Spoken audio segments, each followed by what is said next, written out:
It's me, your girl in disguise, the Georgia Peach, your host with the most, the gorgeous goat herself. Coming back at you one more again.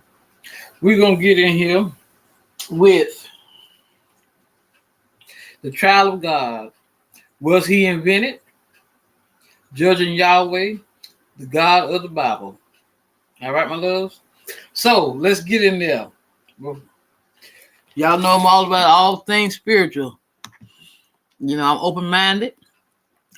We have to try to see through these illusions and delusions that have been told, all these lies that have been told to us all our life. Okay, my loves? So now, without further ado, let's get it.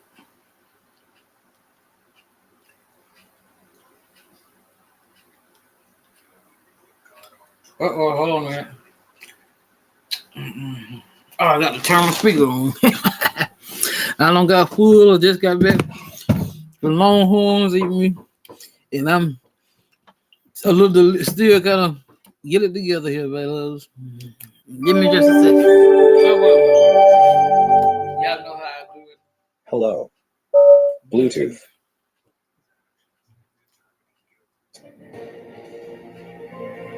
We will draw from sources of scientific, historical, and archaeological information.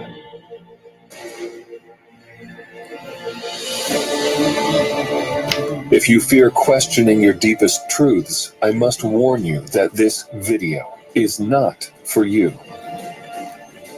This video is intense and must be watched from beginning to end to avoid any misjudgment of its content. Are you ready? Then let the trial begin.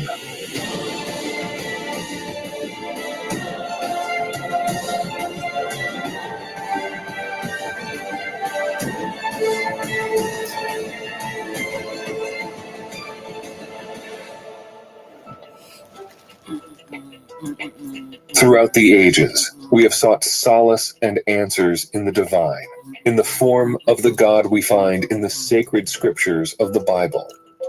Amongst many, the Bible is revered as the sacred conduit to the divine intelligence, a celestial gift bestowed upon the realm of humankind. This holy manuscript, an unrivaled bestseller throughout the known world, resonates with millions, promising a glimpse into the mind of an entity known as God, the supreme architect of all there is. The heavens, the earth, the stars, the myriad creatures, and of course, humanity itself. The cosmic order seems impeccably constructed, a grand design of perfect harmony. Yet a veil of enigma shrouds the Bible when one dares to venture deeper into its labyrinthine passages. Hidden within the text lie chilling tales of divine wrath and moral paradoxes that confound our modern sensibilities. Consider the chilling divine test of Abraham's faith, a demand for the unthinkable, the sacrifice of his own son Isaac, or the apocalyptic obliteration of Sodom and Gomorrah, their histories forever lost to the sand of time. These are but fragments of a more complex narrative that paints an uncanny portrait of the biblical God, a side seldom unveiled to the world. The God of the Old Testament, particularly in the foundational texts known as the Pentateuch, emerges not just as a divine creator, but as a formidable entity whose raw, inspiring power commands both reverence and dread. This, one could argue, is a deity to be approached not merely with love, but with a profound sense of trepidation. The question then arises, what other secrets lie hidden within the sacred scriptures, awaiting discovery? If we attempt to analyze the actions of the God of the Bible in depth, we will find profound discrepancies and moral problems. It is possible to consider this a major issue when considering Judeo-origin religions, such as Judaism and Christianity. If God were entirely good, why would there be such controversial information and actions? Let's delve into a more specific analysis, considering some events from the Bible itself. Let's begin, more specifically from the beginning. not from the beginning of all things, but from the creation of humans. First, in Genesis 1:26, God creates humans. Then on Genesis 1:28-30, he grants them dominion over the animal and plant kingdoms. Next, in Genesis 2:8, he places them in the Garden of Eden. After, in Genesis 2:18-22, he creates woman so that man won't feel alone. Next, he forbids men and women from eating from the tree of good and evil in Genesis 2:17.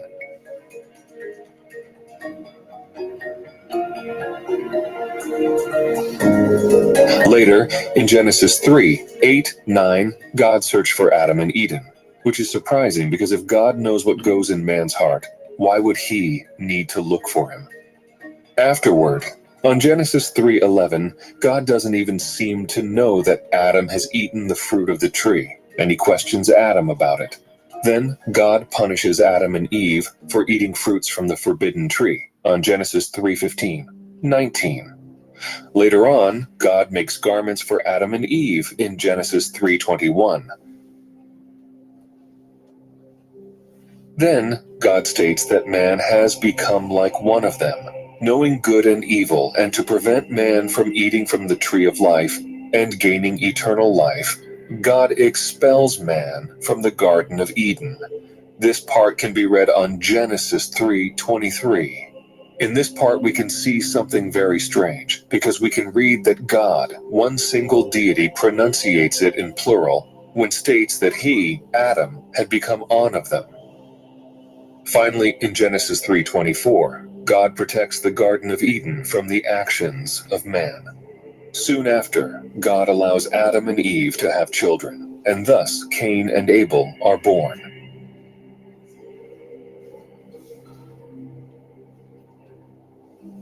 God then allows them to have different occupations on Genesis 4:1-2. Next, God is pleased with one brother's offering, but not the others, as it can be read on Genesis 4:4-5. After that, God grants himself the right to question why Cain is angry for not having his offering accepted on Genesis 4:6. Consequently, God punishes and curses Cain for killing Abel in Genesis 4:9-12. After, on Genesis 4:13-14, God hears Cain's plea for mercy and subsequently blesses him in Genesis 4:15. Afterward, God regrets having made man like on Genesis 6:6. But one man, Noah, pleases God, for he was a righteous man in Genesis 6:8-9. Then God sends the great flood on Genesis 7:12, but remembers Noah and the ark in Genesis 8:1.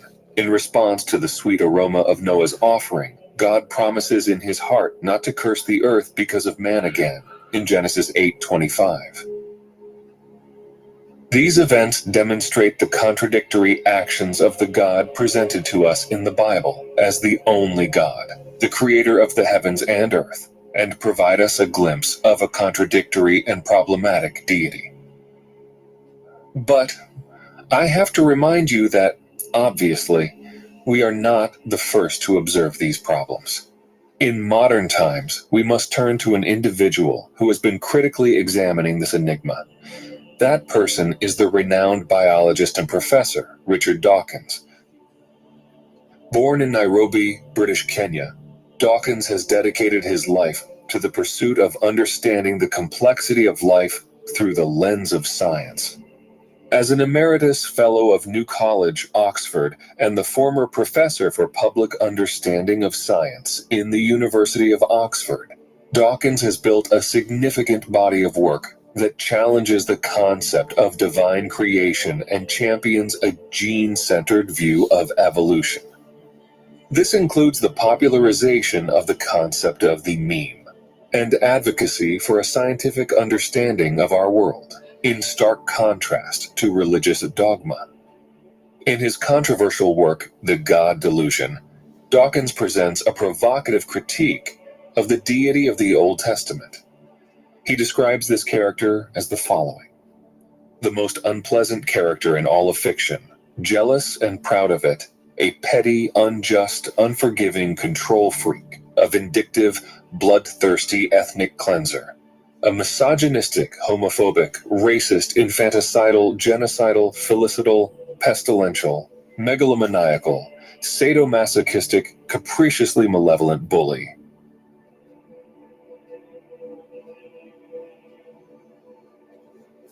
Dawkins argues that religion is often the opposite of what it claims to be, and may even be at the root of much of the evil we see in the world.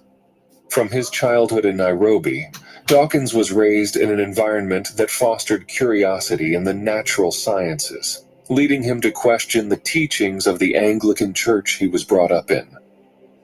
His shift from a religious believer to an atheist was heavily influenced by his realization that evolution provided a more compelling explanation for life's complexity than divine creation. This exploration of the world and life through a scientific lens has shaped Dawkins' worldview and his approach to religious critique. For Dawkins, religion is the antithesis of what it purports to be. He argues that religion is the root of all evil. I know that this is a strong statement and phrase. Personally, I partially agree with it. From my point of view, if we know how to use religion to connect with the divine that resides within ourselves and in every aspect of life, then we have made good use of religion. However, it is important to note that religion has spurred numerous atrocities throughout history. This is because the sacred texts themselves contain conflicting messages, with confusing stories that mix love and hate, healing and illness, blessing and curse. From this perspective, I agree with Dawkins when it comes to religion being the root of all evil. Additionally, it is important to remember that religions, for the most part, each claim to possess the exclusive knowledge of truth and the only secure source of salvation towards eternity. Now let's pause all reflections for a moment. I need to clarify something for you that have arrived at this video and this channel. The subject analyzed in greater depth on this channel is Sumerian, Akkadian, Assyrian, and Mesopotamian mythology in a general sense. I also need to remind you that the ancient astronaut theory is taken seriously. However, I ask for you, who are already familiar with this subject, to follow the entire discussion that will be presented here. This is because in the journey of this documentary, we are starting from the examination and analysis of the God of the Bible, the supreme deity of the largest religious following on planet Earth, Christianity. From there, and through a thorough analysis of the recent discoveries of biblical archaeology, we will deconstruct the image of the singular God associated with the name Yahweh.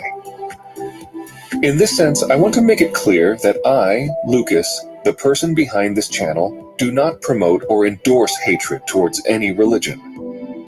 On the contrary, I advocate peace and harmonious coexistence among the different religions and belief systems on the planet.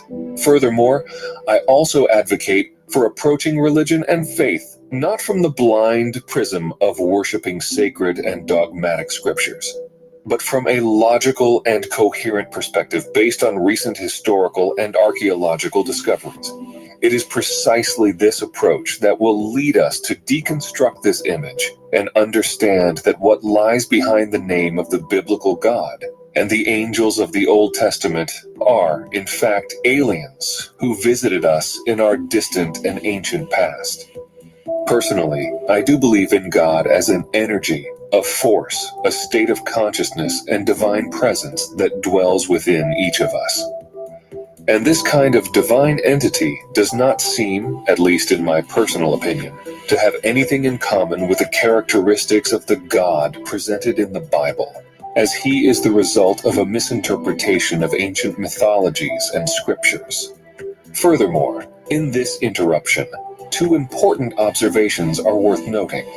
The first one is that Judaism is a religious tradition that accepts the existence of other gods, but considers the deity that revealed himself to Abraham as the supreme I Am. For Judaism, Yahweh defines it as, I am that I am, or I am who I am, or I will become what I choose to become, or I am what I am, or I will be what I will be. This idea, this statement with which Yahweh identifies himself, is precisely what leads to the notion that he, Yahweh, is the all-powerful and unique God, identified with the divine whole. The second important observation is that personally, I consider the message attributed to the religious figure of Jesus more important than the controversies surrounding everything associated with his name. In this regard, I have the utmost respect for the teachings left by this great master, just as I have for other great masters who had lived on earth, such as Siddhartha Gautama, the Buddha, for example. Regarding the dogmatic issues surrounding the name of Jesus, I believe that they can be questioned, just like any other questions that may arise in the realm of religious faith, and I consider it essential to examine them in light of new scientific discoveries. After this lengthy interlude, we will return to the observation we were making earlier, the judgment of God. And to examine more closely everything that involves the name of the biblical God, we will engage with another profound critic and modern scholar, Sam Harris. Born on April 9th, 1967, in Los Angeles, California, Samuel Benjamin Harris is an American philosopher, neuroscientist, author, and podcast host. He is renowned for his work on a variety of topics, including rationality, religion, ethics, free will, neuroscience, meditation, psychedelics, philosophy of mind, politics, terrorism, and artificial intelligence. Harris is notable for his criticism of religion, and is known as one of the four horsemen of New Atheism, along with Richard Dawkins, Christopher Hitchens, and Daniel Dennett. Harris's first book, The End of Faith, won the Penn Martha Albrand Award for First Nonfiction, and remained on the New York Times bestseller list for 33 weeks. He has since written 6 more books, including Letter to a Christian Nation, The Moral Landscape, How Science Can Determine Human Values, Free Will, and Waking Up, A Guide to Spirituality Without Religion. Harris has engaged in debates on topics such as God and religion with many prominent figures, including William Lane Craig, Jordan Peterson, Rick Warren, and Ben Shapiro, among others. An excellent material for analysis is the debate that took place at the University of Notre Dame between Sam Harris and William Lane Craig, titled The God Debate.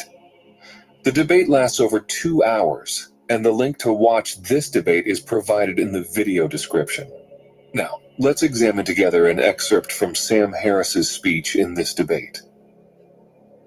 Sam Harris Discourse, exploring the contradiction inherent in the concept of a merciful, all-powerful God in the face of the world's immense suffering, particularly that of children. He presents a harrowing image of millions of children dying painfully each year, raising profound questions about the nature of a God who would permit such suffering despite the desperate prayers of grieving parents. He scrutinizes the theology suggesting this appalling reality is part of a divine plan, and contends that such a God, if unable or unwilling to prevent such suffering, must be either impotent or inherently evil. This argument takes a darker turn as Harris confronts the concept of eternal damnation for those who, often through no fault of their own, pray to the wrong God. He critiques this belief for its lack of empirical evidence, challenging the justification of such a dire, eternal consequence based purely on religious doctrine. Sam Harris raises significant concerns about the apparent absence of moral accountability within the Christian framework. He illustrates this concept through a stark example. pointing out that a lifelong serial killer could supposedly gain eternal happiness simply by accepting Jesus Christ on their deathbed. This he contrasts with the fate of countless innocent victims, underscoring the inherent injustice of this theological belief. Harris exposed perceived double standards among the faithful. He highlights how believers often ascribe positive events in their lives to God's benevolence, attributing any personal success or happiness to divine intervention. In stark contrast, however, they readily dismiss God's role in the widespread pain and suffering in the world as an inscrutable mystery, effectively absolving the deity of any responsibility for these instances of cruelty and injustice. The speech also critiques the divine command theory, a theological doctrine that posits anything God commands is intrinsically good. This theory, he argues, fosters a disturbingly delusional and detached moral attitude. It allows believers to rationalize heinous actions, including child slaughter, on the basis that they're divinely ordained.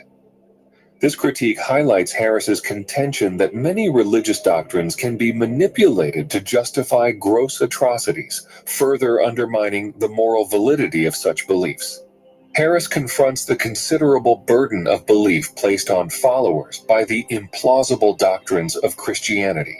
He raises questions about the logic of a system of salvation that demands faith in God, despite a lack of convincing evidence.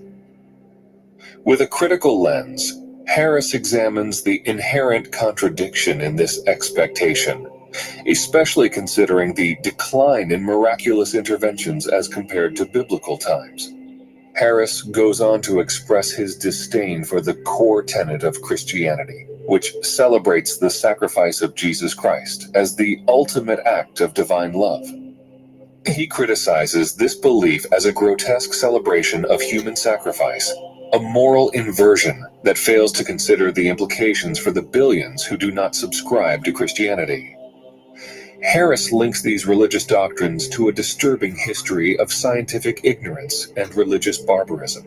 He recounts instances of inhumane practices carried out under the guise of pleasing divine entities, such as burying children alive in foundations to secure divine favor for the building's longevity. In concluding his speech, Harris makes an emphatic assertion about the moral framework proposed by religious theists. He categorically states his view that no moral framework is less moral than the one these religious doctrines propose, emphasizing his firm belief in the moral flaws and contradictions inherent in such beliefs. His argument is a powerful critique of religious doctrines that, in his view, often lead to more harm than good. After analyzing what Sam Harris had said, we need to ask ourselves, why do so many people around the world believe in this God, specifically the God of the Bible, as the only and true God? If so many people believe that the Bible is a gift from God, why does this gift contain so many controversies? Perhaps we can find an answer by looking not at the Bible itself, but at its origins. To answer this question, we will turn to another book that I've read and studied several years ago. The book is titled The Invention of God by the author Thomas Romer. Thomas Christian Romer, born on December 13, 1955, in Mannheim, is a prominent figure in the realm of biblical scholarship. As a German-born Swiss biblical scholar, exegete, philologist, professor, and Reformed minister, he has contributed significantly to the understanding of the Old Testament and its paradoxes. Fascinated by the Old Testament from an early age, Romer was raised in a devout Protestant family and pursued theological studies out of interest rather than a specific calling. Romer's academic journey led him to study theology and religious studies at the theological faculties of the University of Heidelberg and University of Tübingen from 1974 to 1980. Here he studied Biblical Hebrew, Ugaritic, and other Semitic languages, notably under the guidance of Rolf Rentorf, professor of Old Testament in Heidelberg. Rentorf encouraged Romer to delve into the question of the Jewish patriarchs in the Book of Deuteronomy and the Deuteronomist history. From 1980 to 1982, Romer studied religious studies at the École Pratique des Hautes Études in Paris, where he attended the École Pratique des Hautes Études, the Catholic Institute of Paris, and the Protestant Faculty of Theology in Paris. He received his doctorate in 1988. His doctoral thesis, titled Israel's Vader, combined structuralist and historico-critical approaches. The work was a continuation of John Van Sater's studies, focusing on the contentious aim of Deuteronomy's editors against specific Judean circles, and the theory that the Pentateuch resulted from an attempt to reconcile two factions within post-Babylonian exile. His thesis was innovative, suggesting that the fathers mentioned in Deuteronomy were those of the Exodus, not the patriarchs, and that the patriarchs Abraham, Isaac, and Jacob did not appear in Deuteronomy until the final writing and editing of the Pentateuch. After his studies, Romer began his professional journey, teaching at the University of Geneva. He later became a professor of the Old Testament at the University of Lausanne.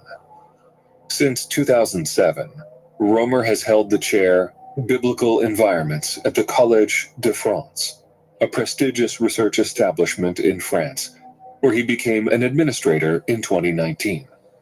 Throughout his career, Romer has been recognized for his academic contributions, earning an honorary doctorate from Tel Aviv University in 2015, the Prix d'Histoire des Religions in 2014, and being named Knight of the Legion of Honor in 2019. The Invention of God by Thomas Romer is a comprehensive exploration, uncovers the mysteries behind the origination and evolution of the supreme deity in major monotheistic religions, Yahweh, God, or Allah. Romer embarks on a scholarly quest tracing back to the Bronze Age, extending through to the Old Testament era that ends in the 3rd century BCE. The audacity of such an endeavor might be startling to some, given the complex and enigmatic nature of the subject matter. Nevertheless, Romer asserts that an abundance of evidence, coupled with rigorous historical, philological, and exegetical research, makes it possible to construct a reliable account of the genesis and development of the God of Israel. His findings are further substantiated by recent breakthroughs in archaeology and epigraphy. The origins of Yahweh, as per Romer's investigations, date back to the early... Baby girl, I'm listening, but I'm on the phone trying to take care of some business real quick with the bank. Iron Age. The deity is believed to have surfaced either in Edom or in the northwestern region of the Arabian Peninsula, initially revered as a god of the wilderness, storms, and war.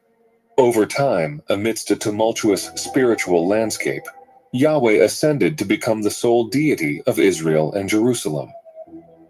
This transition was marked by intermittent successes and regressions, with other deities like the mother goddess Asherah gradually losing their prominence. It was only in the wake of a profound catastrophe, the destruction of Jerusalem and Judah, that the Israelites began to venerate Yahweh as the singular God of all, the creator of heaven and earth, who nonetheless declared a unique affiliation with Judaism.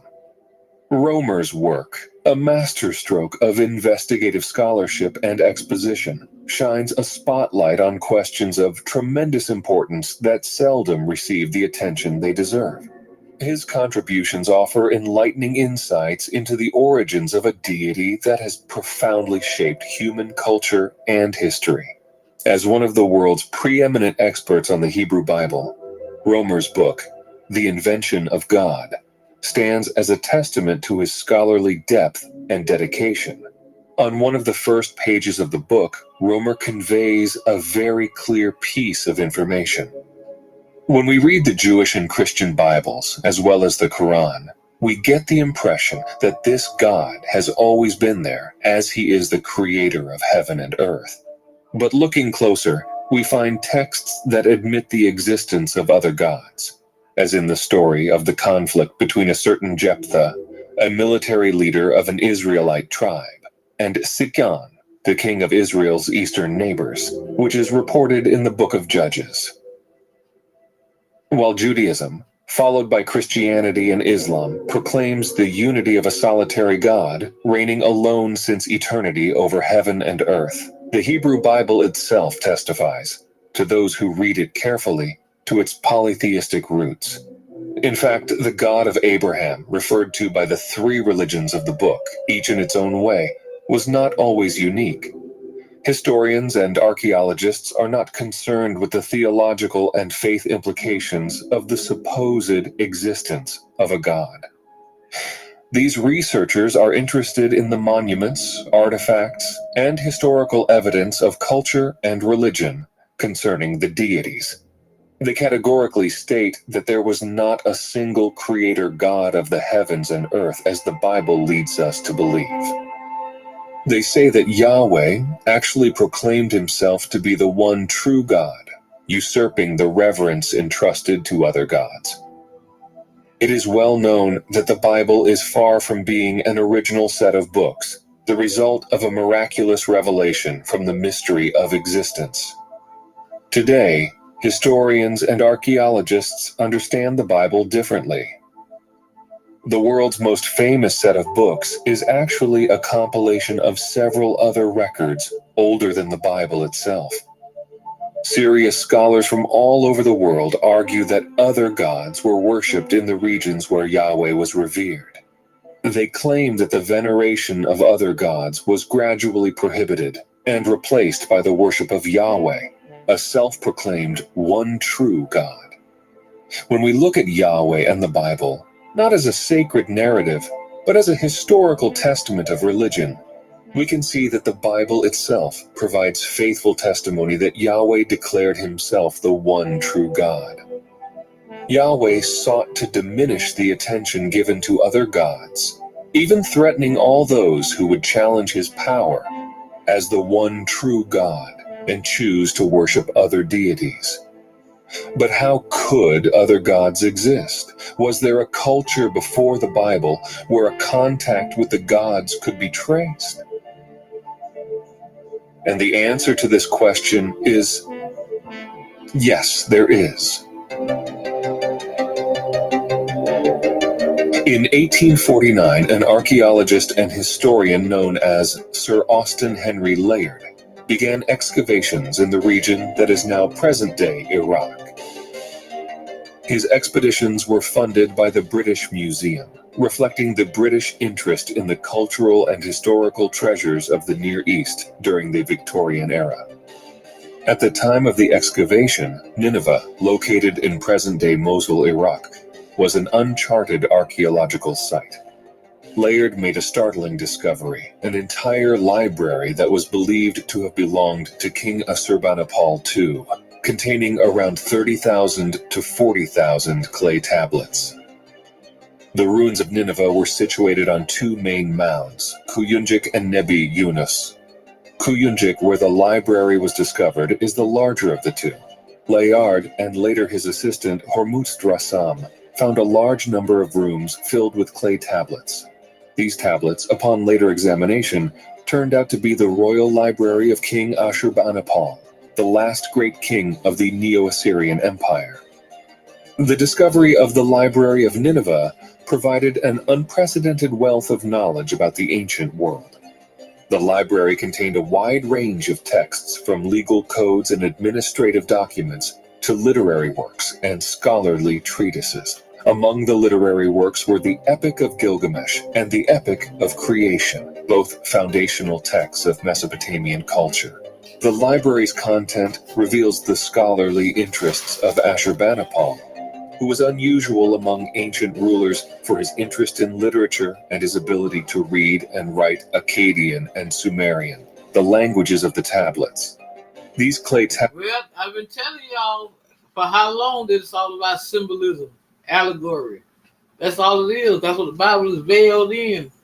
Allegories and symbolism. That's why I tell you that it's esoteric. You can't just take it literally. tablets belong to three civilizations whose histories intertwine: Sumerian, Akkadian, and Assyrian. The tablets provide a wealth of information about the customs and culture of the time.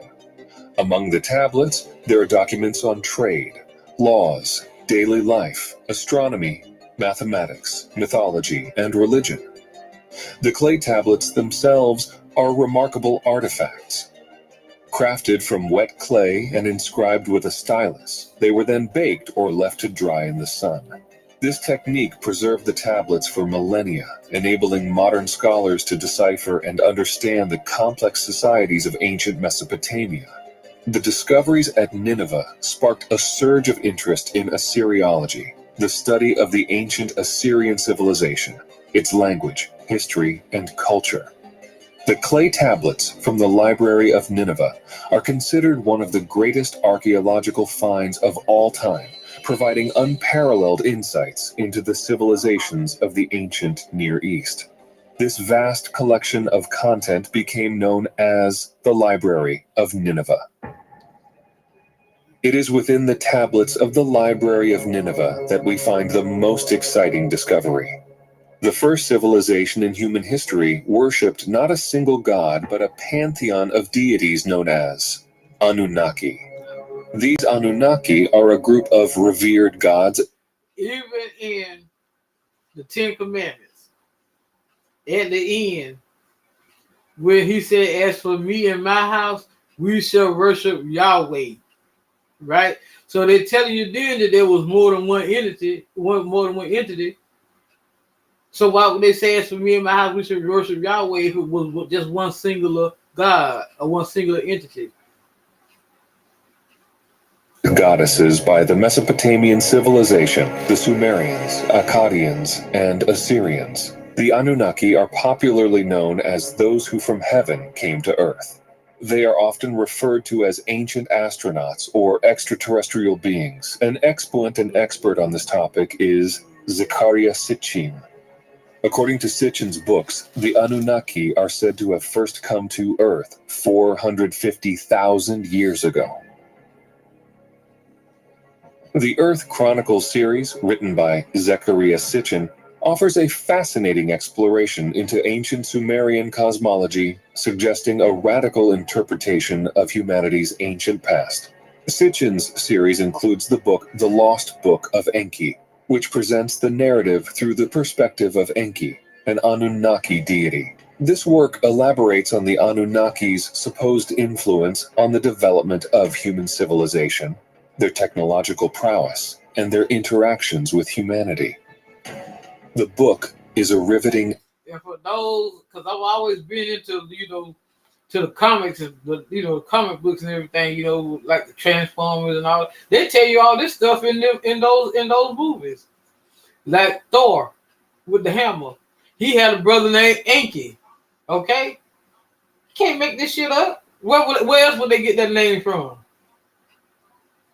It don't take a rocket scientist to put the shit together.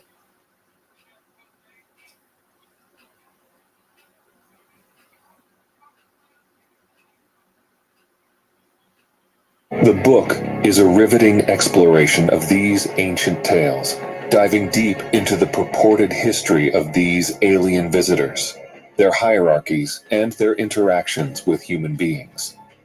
For those intrigued by these theories and narratives, you might want to explore the Anunnaki Ancient Mystery Channel, where you can find the Anunnaki movies. These films provide a visual complement to Sitchin's written works, exploring the same intriguing theories about ancient alien civilizations and their potential influence on humans. You must have got my subliminal. I was just thinking about you, babe. How you doing? History.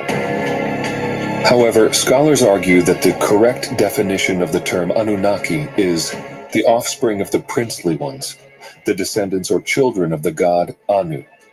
Mainstream historians and archaeologists states that Sitchin had misinterpreted the Mesopotamian tablets, and they argue that this is pseudoscience.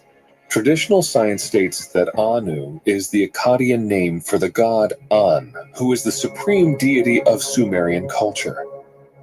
His name is intertwined with the universal principle and with the supreme deity himself, as the Father of the sky or the Father of the heavens.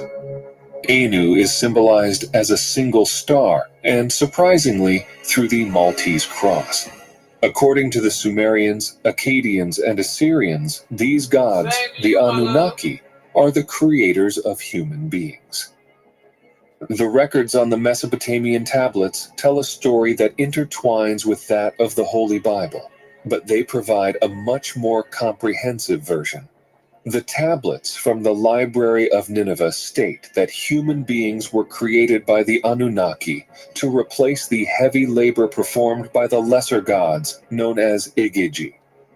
After this creation, the lesser gods rest, similar to the... So where you think they get the slave narrative from? It been going on since the beginning of time. biblical God resting on the seventh day.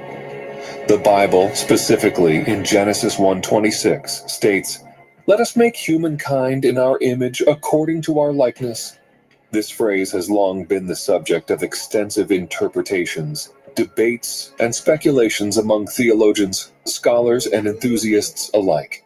It is important to approach this question with a balanced and informed perspective, acknowledging the vast array of viewpoints that exist on this topic. Looking to this plural, we have to question ourselves.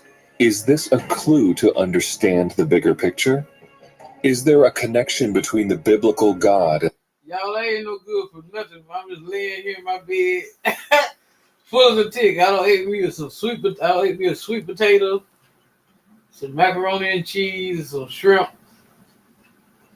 from Longhorn. I ain't good for shit. I got me a salad in there I'm gonna devour after a while. And some cheesecake. I got to have some cheesecake. the Anunnaki?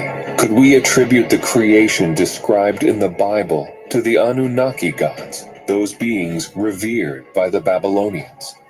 Could the term Anunnaki be the real meaning of the plural behind the name of God in the Bible?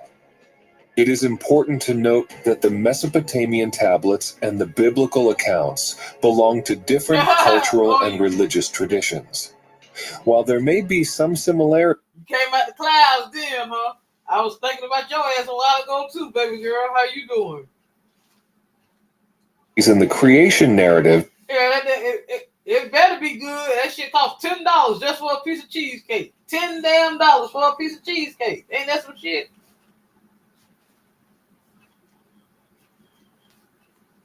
Riveting exploration of these ancient tales, diving deep into the purported history of these alien visitors, their hierarchies, and their interactions with human beings. For those intrigued by these theories and narratives, you might want to explore the Anunnaki Ancient Mystery Channel, where you can find the Anunnaki movies. These films provide a visual complement to Sitchin's written works, exploring the same intriguing theories about ancient alien civilizations and their potential influence on human history. However, scholars argue that the correct definition of the term Anunnaki is the offspring of the princely ones, the descendants or children of the god Anu. Mainstream historians and archaeologists states that Sitchin had misinterpreted the Mesopotamian tablets, and they argue that this is pseudoscience. Really? Cheesecake is my favorite, man. Oh, dribble is topped with strawberries and all that. Oh man, I love me some cheesecake. That's my fave. Traditional science states that Anu is the Akkadian name for the god An, who is the supreme deity of Sumerian culture. His name is intertwined with the universal principle and with the supreme deity himself, as the Father of the sky or the Father of the heavens. Anu is symbolized as a single star, and surprisingly, through the Maltese cross. Just seems like for $10 you should get a whole damn cheesecake. But you get, I mean, it's a nice size, but damn, $10? Wow. According to the Sumerians, Akkadians, and Assyrians, these gods, the Anunnaki, are... Chocolate cake was my favorite growing up. My parents used to always fix me a chocolate cake for my birthday. I always had a chocolate cake on my birthday. creators of human beings. I know why you like chocolate cake. The records on the Mesopotamian tablets tell a story that intertwines with that of the Holy Bible, but they provide a much more comprehensive version. The tablets from the Library of Nineveh state that human beings were created by the Anunnaki to replace the heavy labor performed by the lesser gods known as EqG. After this creation, the lesser gods rest, similar to the biblical God resting on the seventh day. The Bible, specifically in Genesis 1:26, states, "Let us make humankind in our image according to our likeness." This phrase has long been the subject of extensive interpretations, debates. Am I wrong though, Charles? You know I'm telling the truth. Speculations among theologians, scholars, and enthusiasts alike. It is important to approach this question with a balanced and informed perspective, acknowledging the vast array of viewpoints that exist on this topic. Looking to this plural, we have to question ourselves. Is this a clue to understand the bigger picture? Is there a connection between the biblical God and the Anunnaki? Could we attribute the creation described in the Bible to the Anunnaki gods, those beings revered by the Babylonians? Could the term Anunnaki be the real meaning of the plural behind the name of God in the Bible? It is important to note that the Mesopotamian tablets and the biblical accounts belong to different cultural and religious traditions. While there may be some similarities in the creation narratives, it would be speculative to directly I ain't gonna give you my total weight, because you know a woman will never give her weight. But I'm a 200+ pound chocolate cake. the Anunnaki with the deity of the Bible. Nevertheless, we have to consider that the concept of multiple gods and divine beings was prevalent in ancient Mesopotamian cultures, and the Anunnaki were considered a pantheon of gods. In contrast, the God depicted in the Bible is portrayed as a singular, omnipotent deity. Nevertheless, as we could observe during this video, maybe the God of the Bible had been invented, as Thomas Romer states in title of his book, and there is a big reason for that.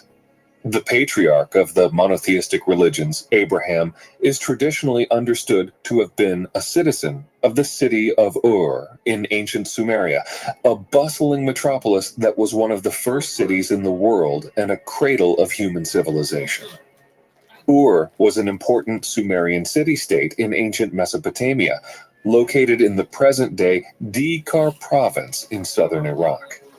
It was founded in the Ubaid period, approximately 6,500 to 3,800 BC, and was most prosperous in the early Bronze Age, approximately 2,900 to 2,000 BC. Ur was a major hub of Sumerian culture, noted for its advanced architecture, complex social structure, and significant contributions to art and literature. Ur was particularly known for its ziggurat, a massive step pyramid-like structure known as the Great Ziggurat of Ur.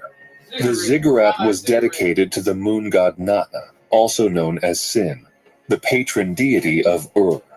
The ziggurat was part of a temple complex that served as an administrative center for the city, as well as a shrine for the god. It was a significant place of worship and was likely used for various ceremonies and rituals. Nana was one of the most important gods in the Sumerian pantheon. He was the god of the moon and was associated with wisdom and divination. Nana was the father of the sun god Utu and the goddess Inanna, who was a central figure in Sumerian mythology and religion. Beyond Nana, the citizens of Ur also revered other gods from the Sumerian pantheon, which included An, the sky god, Enlil, the god of wind and storms, and Ea or Enki, the god of water and wisdom, among others. These deities were part of a complex religious system that formed the basis for Sumerian society and culture.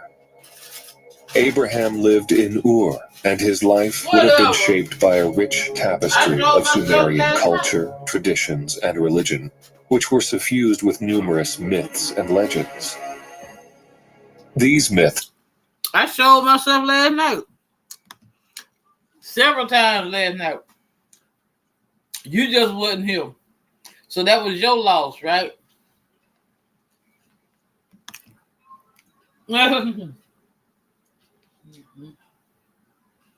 Some of the earliest known to human history would have been a constant presence in his upbringing, told and retold in community gatherings, family ceremonies, and religious rites. The Sumerians had a polytheistic belief system with a pantheon of deities who controlled various aspects of the natural world and human society. If we interpret the term aliens metaphorically, these deities, with their superhuman powers and often unfathomable motives, could indeed seem alien to human understanding. Given his exposure to these mythological figures, it is indeed plausible that Abraham's understanding of divinity and his eventual conception of a single, all-powerful God were influenced by his early experiences in Ur. However, it's also important to note that the transformation of Abraham's beliefs from polytheism to monotheism represents a significant theological shift that is a cornerstone of Abrahamic religions. Chicken wings. This shift would have set him apart from his contemporaries in Sumeria and paved the way for the establishment of Judaism, Christianity, and Islam. We may never know what have happened to this gigantic shift in this religious perspective. We may never know if that ancient times have lived among these deities, creatures, or alien beings. The concept of a significant shift in religious perspectives, especially from polytheistic to monotheistic belief systems, is indeed a fascinating topic that has been the subject of much scholarly debate. While we may never definitively know the precise circumstances and from Longhorn Steakhouse influences that led to such a transformation, we can make assumptions based on historical, archaeological, and theological studies. Polytheism was indeed a characteristic of many of the earliest civilizations in human history. Ancient societies such as those of Egypt, Mesopotamia, and Greece, for instance, had complex pantheons of gods and goddesses, each with distinct roles and... Let's see, do we have a Wingstop here? Yeah, I think we do have Wingstop. We have Wingstop, we have Buffalo Wild Wings, and ATL Wings. And of course, Zaxby's. Responsibilities. Over time, some of these societies underwent a transition from polytheism to monotheism, the belief in a single deity. One prominent example of this shift is the ancient Israelites, whose religious traditions are foundational to modern Judaism, Christianity, and Islam. As we previously presented, Thomas Romer suggests that the Pentateuch, the first 5 books of the Hebrew Bible, is a result of an attempt to unify 2 factions within post-Babylonian exile Judaism: those who returned from exile in Babylon and those who remained in the country. These factions had differing visions, expressed through the tradition of the Jewish patriarchs and that of the Exodus. In this context, the shift from polytheism to monotheism might be seen as part of a larger process of social and religious consolidation. Richard Dawkins, an evolutionary biologist and prominent critic of religion, might argue that the shift from polytheism to monotheism can be understood in the context of the evolution of ideas, or memes, a term he coined. Dawkins suggests that ideas evolve and spread in a manner analogous to biological evolution. Thus, the shift to monotheism might be seen as the result of the survival of the fittest among religious ideas. Yeah, see, I drink plenty of water. Perhaps because monotheism offered certain social or psychological advantages that helped it spread and persist. However, it's important to note that the transition from polytheism to monotheism was not a universal phenomenon. Many societies around the world maintained and continue to maintain polytheistic belief systems. Moreover, some societies developed other religious structures entirely, such as animism, the belief that all objects and creatures possess spiritual essence, or ancestor worship. This may lead us forcibly to a very curious idea. The idea that perhaps a deity or one of these ancient aliens proclaimed themselves as the one and only for a people, for certain cities, and for some individuals. And so, these people began to worship and confuse them with the almighty creator of the universe. Another possibility in this regard is that maybe a group of these deities, or more specifically, these ancient aliens or the ancient astronauts themselves, identified and associated themselves through a symbol, a name, a hymn, and thus, what is there, a restaurant or something? They gained a group of humans who worshipped and revered them. Regardless of the path we observe, we come to the end of this documentary with one certainty, and I want to make it clear that this certainty is my certainty. The certainty that I have recorded in my 2 books, which are currently only available in Portuguese, but will soon be translated into English. The certainty that the grand architect of the universe is not closely connected to any of the revered deities from our distant and ancient past. And in this case, the Bible and other sacred books, as well as other myths, exclusively address these ancient aliens. And as for God's judgment, what could we say? Well, perhaps we could consider him guilty since he caused and allowed so many deaths. At least this deity identified in the Old Testament. However, we need to analyze it more deeply and then absolve this kind of deity of blame. The stains of the past cannot be erased, those from that ancient and distant past. But after that, it was ourselves, as humanity, who decided to perpetuate this name and these atrocities that stain the pages of our history with the blood of innocence, and always in the name of God. The truth. You in Korea, you in the country Korea.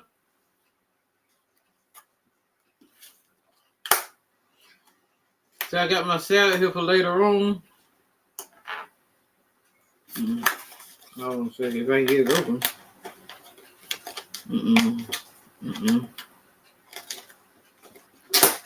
Gotta be careful over there in Korea. They eat dogs and cats in Korea.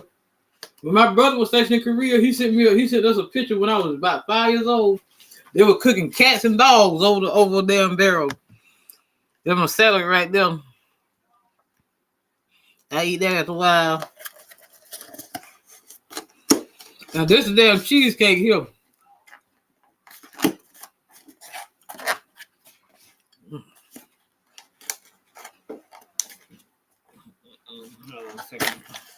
Yeah, that cheap. That cost $10 damn for that. So you got the little pecans and the caramel and everything. All spread across it. Culprit then is us humans. I hope that we, as humans ourselves, can cleanse ourselves of all the dirt that we ourselves decided to build in our past. May the light of knowledge and wisdom illuminate our lives and ideas. And may the light of truth illuminate our bodies and make our spirits vibrate in search of our true spiritual liberation. If you enjoyed the video, please like it, leave your comment, and share it with friends and... Well, I hope y'all enjoyed that. Y'all good? I need to get on the phone and make a few phone calls, so I'll be back on after a while. I'm trying to get some shit straightened out. So I'll be back on. Give me about, I don't know, they have your goddamn on, you be on the phone with these motherfuckers about 30, 40 minutes and they still be wanting, don't give you the answer you want. Yes, I know, right? I'll be back on, y'all.